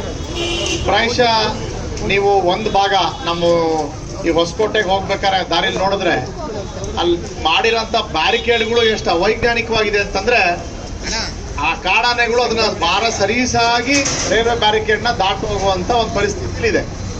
ಅಂದ್ರೆ ಟೆರೇನ್ ಅನುಗುಣವಾಗಿ ಇವರು ಆ ಬ್ಯಾರಿಕೇಡನ್ನು ಅಳವಡಿಕೆ ಮಾಡ್ತಾ ಇಲ್ಲ. ಬ್ಯಾರಿಕೇಡ್ ಅಳವಡಿಕೆ ಅಂದ್ರೆ ಹೇಗಿರ್ಬೇಕು, ಆ ರೈಲ್ವೆ ಬ್ಯಾರಿಕೇಡ್ ಒಂದ್ಸಲಿ ನೀವು ಹಾಕಿದ್ರೆ ಅದನ್ನ ಆನೆ ದಾಟದೇ ಇರೋ ರೀತಿಯಲ್ಲಿ ಇರಬೇಕು. ಆದ್ರೆ ಇವ್ರು ಎಲ್ಲ ಕಡೆಗೂ ಅದನ್ನ ಕಾಮನ್ ಹೈಟ್ ಅನ್ನ ತಗೊಂಡಿದ್ದಾರೆ. ಅಂದ್ರೆ ಬಹಳ ಅವೈಜ್ಞಾನಿಕವಾಗಿ ಅಳವಡಿಕೆ ಮಾಡ್ತಿರುವಂತ. ಹಾಗಾಗಿ ಅಂದ್ರೆ ಯಾರಿಗೋ ಒಬ್ರಿಗೆ ಕಾಂಟ್ರಾಕ್ಟ್ ಅಲರ್ಟ್ ಆಗುತ್ತೆ, ಅವರಿಗೆ ಇಷ್ಟು ಕಿಲೋಮೀಟರ್ ಬ್ಯಾರಿಕೇಡ್ ಮಾಡಿದ್ರೆ ಅವ್ರಿಗೆ ಇಷ್ಟು ದುಡ್ಡು ಅಂತ ಆಗುತ್ತೆ. ಆ ನಿಟ್ಟಿನಲ್ಲಿ ನಡ್ಕೊಂಡು ಹೋಗ್ತಾ ಇದೆ. ಬಿಟ್ರೆ ವೈಜ್ಞಾನಿಕವಾಗಿ ಸ್ಥಳಾಂತರ ಮಾಡೋದು ಅಂತ ಮೊನ್ನೆ ಅಷ್ಟೇ ನೋಡ್ತಾ ಇದ್ದೆ. 4 ದಿವಸದ ಹಿಂದೆ ಬೇಲೂರಿಗೆ ಈ ನಮ್ಮ ಮೈಸೂರು ದಸರಾದ ಆನೆಗಳನ್ನ ಕರೆತರಿಸಿ ಇದನ್ನ ಸೆರೆ ಹಿಡಿಯೋಕ್ಕೋಸ್ಕರ ಸ್ಥಳಾಂತರ ಮಾಡೋಕ್ಕೋಸ್ಕರ ಅಂತ ಹೇಳ್ತಾ ಇದ್ದಾರೆ. ಇವು ಯಾವ ನಡೀತಾ ಇಲ್ಲ. ಅದಕ್ಕೆ ಫಸ್ಟ್ ವೈಜ್ಞಾನಿಕವಾಗಿ ಇದು ಏನಕ್ಕೆ ಈ ಸಮಸ್ಯೆ ಆಗ್ತಾ ಇದೆ ಅಂತಂದ್ರೆ, human and animal conflict zone ಅಂತ, ಅಂದ್ರೆ ಮಾನವ ಮತ್ತೆ ಈ ಆನೆಗಳ ಮಧ್ಯೆ ಒಂದು ಸಂಘರ್ಷ ಝೋನ್ ಕ್ರಿಯೇಟ್ ಆಗಿದೆ. ಜಯ ಕರ್ನಾಟಕ ಜಿಲ್ಲಾಧ್ಯಕ್ಷ ಎಂಕೆಆರ್ ಸೋಮೇಶ್, ರಾಜ್ಯ ಕಾರ್ಯಾಧ್ಯಕ್ಷ ರಾಮಚಂದ್ರಯ್ಯ, ಉಪಾಧ್ಯಕ್ಷ ಮುನಿಸ್ವಾಮಿ, ಪ್ರಧಾನ ಕಾರ್ಯದರ್ಶಿ ಗಗನ್ ರಾಜ್, ಮಹಿಳಾ ಸಂಘಟನಾ ಕಾರ್ಯದರ್ಶಿ ದಿವ್ಯಾ ಸೋಮಶೇಖರ್, ಬಿಜೆಪಿ ಪ್ರಧಾನ ಕಾರ್ಯದರ್ಶಿ ಅಮಿತ್ ಶೆಟ್ಟಿ, ಬೇಲೂರು ತಾಲೂಕು ಅಧ್ಯಕ್ಷ ರಾಜು, ಆಲೂರಿನ ಸಂದೇಶ್, ಕಾಫಿ ಬೆಳೆಗಾರರ ಅಧ್ಯಕ್ಷ ಅದ್ದೂರಿ ಕುಮಾರ್ ಇತರರು ಉಪಸ್ಥಿತರಿದ್ದರು. ಬೆಂಗಳೂರು ನಗರವನ್ನ ಹೈಟೆಕ್ ನಗರವನ್ನಾಗಿ ಮಾಡಲು ಪಣತೊಟ್ಟು ಅದರಲ್ಲಿ ಯಶಸ್ವಿ ಕಂಡವರು ಎಸ್ಎಂ ಕೃಷ್ಣ ಅವರು. ಇಂದು ನಮ್ಮನ್ನೆಲ್ಲ ಅಗಲಿದ್ದು ದೇಶಕ್ಕೆ ತುಂಬಲಾಗದ ನಷ್ಟ ಎಂದು ಹೊಳೆನರಸೀಪುರ ಬ್ಲಾಕ್ ಕಾಂಗ್ರೆಸ್ ಅಧ್ಯಕ್ಷ ಎಚ್.ಟಿ. ಲಕ್ಷ್ಮಣ್ ತಿಳಿಸಿದರು. ಬೆಂಗಳೂರು ನಗರವನ್ನ ಹೈಟೆಕ್ ನಗರವನ್ನಾಗಿ ಮಾಡೋದಕ್ಕೆ ಪಣತೊಟ್ಟು ಅದರಲ್ಲಿ ಯಶಸ್ಸು ಕಂಡವರು ಎಸ್ಎಂ ಕೃಷ್ಣ. ಅವರು ಇಂದು ನಮ್ಮನ್ನೆಲ್ಲ ಅಗಲಿದ್ದು ದೇಶಕ್ಕೆ ತುಂಬಲಾರದ ನಷ್ಟ ಅಂತ ಹೊಳೆನರಸೀಪುರ ಬ್ಲಾಕ್ ಕಾಂಗ್ರೆಸ್ ಅಧ್ಯಕ್ಷ ಎಚ್ ಡಿ ಲಕ್ಷ್ಮಣ್ ತಿಳಿಸಿದ್ದಾರೆ. ಹೊಳೆನರಸೀಪುರ ಪಟ್ಟಣದ ಕಾಂಗ್ರೆಸ್ ಭವನದಲ್ಲಿ ಬ್ಲಾಕ್ ಕಾಂಗ್ರೆಸ್ ಸಮಿತಿ ವತಿಯಿಂದ ಎಸ್ಎಂ ಕೃಷ್ಣ ಶ್ರದ್ಧಾಂಜಲಿ ಕಾರ್ಯಕ್ರಮದಲ್ಲಿ ಮಾತನಾಡಿದ ಅವರು, ಐಟಿಬಿಟಿ ತರುವ ಜೊತೆಗೆ ಬೆಂಗಳೂರನ್ನ ತಾಂತ್ರಿಕವಾಗಿ ನವನಿರ್ಮಾಣ ಮಾಡಿದ ಜೊತೆಗೆ ಇಡೀ ರಾಜ್ಯದ ಸರ್ವತೋಮುಖ ಅಭಿವೃದ್ಧಿಯನ್ನ ಬಯಸಿದ್ದು ರಾಜ್ಯವನ್ನ ಅಭಿವೃದ್ಧಿ ಪಥದತ್ತ ಕೊಂಡೊಯ್ದ ಕೀರ್ತಿ ಎಸ್ಎಂ ಕೃಷ್ಣ ಅವರಿಗೆ ಸಲ್ಲತ್ತೆ. ಇವರ ನಿಧನದಿಂದ ನಮ್ಮ ರಾಜ್ಯಕ್ಕೆ ತುಂಬಲಾರದ ನಷ್ಟ ಉಂಟಾಗಿದೆ. ಇವರ ಆತ್ಮಕ್ಕೆ ಶಾಂತಿ ಸಿಗೋದ್ರ ಮೂಲಕ ಕುಟುಂಬಕ್ಕೆ ದುಃಖವನ್ನು ಭರಿಸುವ ಶಕ್ತಿಯನ್ನ ಭಗವಂತ ಕರುಣಿಸಲಿ ಎಂದರು. ಕರ್ನಾಟಕ ಕಂಡಂತಹ ಜನಪ್ರಿಯ ಮುಖ್ಯಮಂತ್ರಿಗಳು ಆಗಿದ್ದರು. ನಮ್ಮ ಕಾಂಗ್ರೆಸ್ ಸರ್ಕಾರದ ಅವಧಿಯಲ್ಲಿ ಮುಖ್ಯಮಂತ್ರಿಗಳಾಗಿ ಬೆಂಗಳೂರು ನಗರವನ್ನು ಒಂದು ಅತ್ಯದ್ಭುತ ನಗರವನ್ನಾಗಿ ಮಾಡಲಿಕ್ಕೆ ಕನಸ್ಕೊಂಡು ಆ ಮೂಲಕ ಅತ್ಯಧಿಕ ತಂತ್ರಜ್ಞಾನ ಬಳಸಿ ಒಂದು ತಾಂತ್ರಿಕ ಕ್ಷೇತ್ರದಲ್ಲಿ ಬೆಂಗಳೂರು ಹೈಟೆಕ್ ನಗರವಾಗಿ ಬೆಳೀಲಿಕ್ಕೆ ಎಸ್ ಎಂ ಕೃಷ್ಣ ಸಾಹೇಬರ ಕೊಡುಗೆ ಅಪಾರವಾದದ್ದು. ಹಾಗೆ ಅವರು ದೇಶದ ಸಚಿವರಾಗಿ ಮತ್ತು ಏನು ಒಂದು ರಾಜ್ಯದ ಸಮಸ್ತ ಜನರ ಹಿತ ಕಾಪಾಡಲಿಕ್ಕೆ ವಿಶೇಷವಾಗಿ ಕಳೆದೊಳಿಸಿದರು. ಎಸ್ ಎಂ ಕೃಷ್ಣರವರ ನಿಧನದಿಂದ ಇಡೀ ರಾಜ್ಯಕ್ಕೆ ತುಂಬಲಾದ ನಷ್ಟ ಆಗಿದೆ. ಅವರ ಒಂದು ಆತ್ಮಕ್ಕೆ ಶಾಂತಿನ ಈ ಮೂಲಕ ಹೊಳೆನರಸೀಪುರ ಬ್ಲಾಕ್ ಕಾಂಗ್ರೆಸ್ ಸಮಿತಿ ವತಿಯಿಂದ ಕೋರ್ತಿದ್ದೇನೆ. ಎಲ್ಲಿಗೂ ಧನ್ಯವಾದ. ಕಾರ್ಯಕ್ರಮದ ವೇಳೆ ತಾಲೂಕು ಕಾಂಗ್ರೆಸ್ ಕಾರ್ಯಕರ್ತರು ಎಸ್ಎಂ ಕೃಷ್ಣ ಅವರ ಭಾವಚಿತ್ರಕ್ಕೆ ಪುಷ್ಪಾರ್ಚನೆ ಮಾಡಿದರು. ಈ ವೇಳೆ ಗ್ಯಾರಂಟಿ ಅನುಷ್ಠಾನ ಪ್ರಾಧಿಕಾರದ ತಾಲೂಕು ಅಧ್ಯಕ್ಷ ಶಿವಕುಮಾರ್, ಪುರಸಭಾ ಸದಸ್ಯ ಎಚ್ಆರ್ ಪ್ರಸನ್ನಕುಮಾರ್, ಕೆಡಿಪಿ ಸದಸ್ಯ ಬಿಎ ಪ್ರಸಾದ್, ಮೊಹಮ್ಮದ್ ರಿಯಾಜ್, ಕಾಂಗ್ರೆಸ್ ಮುಖಂಡ ಕೃಷ್ಣೇಗೌಡ, ಶಿವಣ್ಣ, ಕಮಲಮ್ಮ, ಲಲಿತಾ ಮತ್ತಿತರ ಮುಖಂಡರು ಹಾಜರಿದ್ದರು, ಸಂತಾಪ ಸೂಚಿಸಿದರು. ಒಂಟಿ ಹೆಂಟಾನೆಯು ಸಿಕ್ಕವರ ಮೇಲೆ ಅಟ್ಯಾಕ್ ಮಾಡುತ್ತಿರುವ ಘಟನೆ ಬೇಲೂರು ತಾಲೂಕಿನ ಬಿಕ್ಕೋಡಿನಲ್ಲಿ ನಡೆದಿದೆ.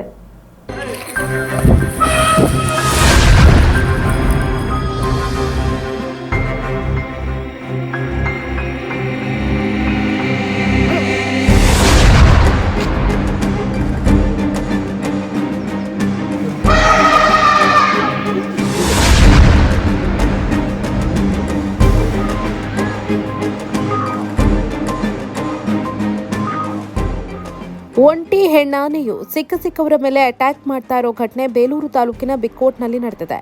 ಮಲೆನಾಡು ಭಾಗದಲ್ಲಿ ಕಾಡಾನೆಗಳ ಉಪಟಳ ಹೆಚ್ಚಾದ ಹಿನ್ನೆಲೆ ಅರಣ್ಯ ಇಲಾಖೆ ಆನೆಗೆ ರೇಡಿಯೋ ಕಾಲರ್ ಅಳವಡಿಕೆ ಕಾರ್ಯ ಕೈಗೊಂಡು ಬಿಕ್ಕೋಡು ಎಸ್ಟೇಟ್ನಲ್ಲಿ ಓಲ್ಡ್ ಬೆಟ್ಟಲ್ ಆನೆಗೆ ರೇಡಿಯೋ ಕಾಲರ್ ಅಳವಡಿಕೆ ಮಾಡಿದೆ.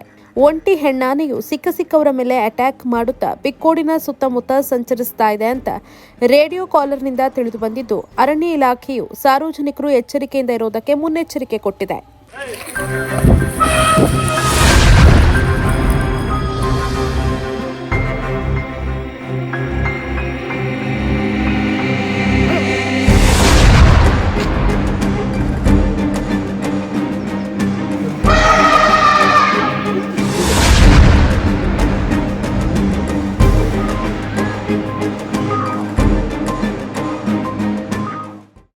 ಹಲವಾರು ಯುವ ಕ್ರೀಡಾಪಟುಗಳಿಗೆ ಉತ್ತೇಜನ ನೀಡುವ ಸಲುವಾಗಿ ಶಟಲ್ ಬ್ಯಾಡ್ಮಿಂಟನ್ ಪಂದ್ಯಾವಳಿಯನ್ನು ಆಯೋಜಿಸಲಾಗುತ್ತಿದೆ ಎಂದು ಅರೇಹಳ್ಳಿ ಶಟಲ್ ಬ್ಯಾಡ್ಮಿಂಟನ್ ಕ್ಲಬ್ ಅಧ್ಯಕ್ಷ ರಂಗಸ್ವಾಮಿ ಹೇಳಿದರು.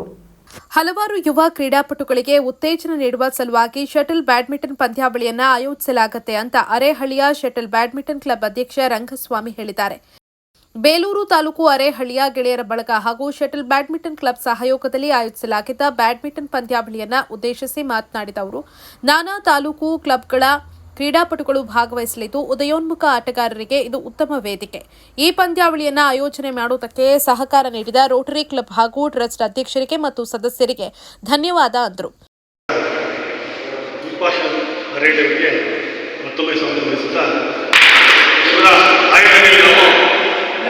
ಇವರ ಪ್ರಾಯೋಜಕತ್ವದಲ್ಲಿ ನಾವು ಈ ದಿವಸ ಈ ಟೂರಿಯನ್ನು ನಡೆಸುತ್ತಿದ್ದೇವೆ.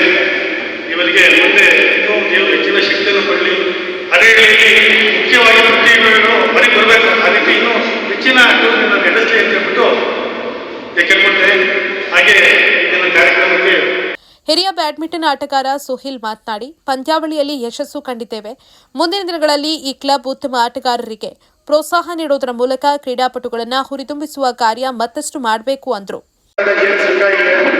ತುಂಬಾ ವರ್ಷದ ಹಿಂದಿಂದಲೇ ಬೆಳೆಸ್ಕೊಂಡು ಬಂದಿದ್ದೀವಿ.